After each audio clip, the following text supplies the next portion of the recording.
pada awal mereka sangat kompak, sangat saling menghormati satu sama lain. Terlebih Pangeran Diponegoro meskipun lebih tua, lebih senior, menganggap Kiai Mojo sebagai guru agama yang faqih ya. Dalam bahasa Jenderal de Kock, Pangeran Diponegoro itu percaya buta kepada Kiai Mojo. Tetapi memang dalam sikap-sikap pribadi, ya karena Kiai Mojo yang lebih muda itu ya, secara komunikasi sehari-hari tentu lebih ambisius, tentu ya istilahnya lebih bersemangat ya semangat anak muda ya, hamasatu syababnya lebih menonjol. Sementara pada Pangeran Diponegoro berusaha untuk di tengah-tengah dengan juga memberikan sentuhan hikmatus suyukh, hikmah dari orang tua. Jadi konflik tentang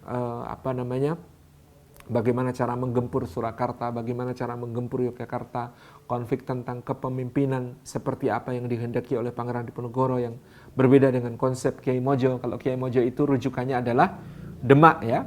Di Demak itu kan ada Dewan Wali Songo, Majelis Ulama yang menjadi ahlul halli wal aqdi, sementara Sultan itu hanya sebagai eksekutif yang melaksanakan keputusan para wali. Itu rujukannya Kiai Mojo dalam memerintah secara Islami. Nah, sementara Pangeran Diponegoro rujukannya Sultan Agung. Sultan Agung itu raja sekaligus ulama yang sudah faqih, alim ya, tidak perlu kemudian untuk menjadikan para ulama sebagai yang memberikan keputusan-keputusan tertinggi, tapi para ulama hanya menjadi yang memberikan saran-saran ya.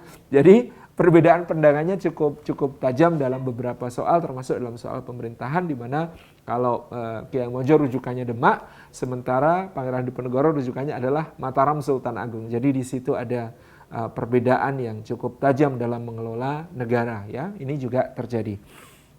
Kemudian pada beberapa peristiwa diceritakan dalam babatnya, perdebatan antara Kiai Mojo dengan beberapa pengikut Pangeran Diponegoro, terutama yang berasal dari kaum bangsawan, itu kadang-kadang sampai pada level yang kekanak-kanakan itu ya, yaitu yang membuat Pangeran Diponegoro prihatin dan ya, kemudian kadang menegur keras kedua-duanya ya. Kalau bangsawan, pangeran-pangeran ditegur oleh Pangeran Diponegoro ya tidak masalah, tapi kadang-kadang kalau Kiai Mojo jengkel juga ya, merasa ditegur oleh seorang yang dianggap sebagai muridnya, sebagai santrinya, dan seterusnya lah, ada banyak peristiwa.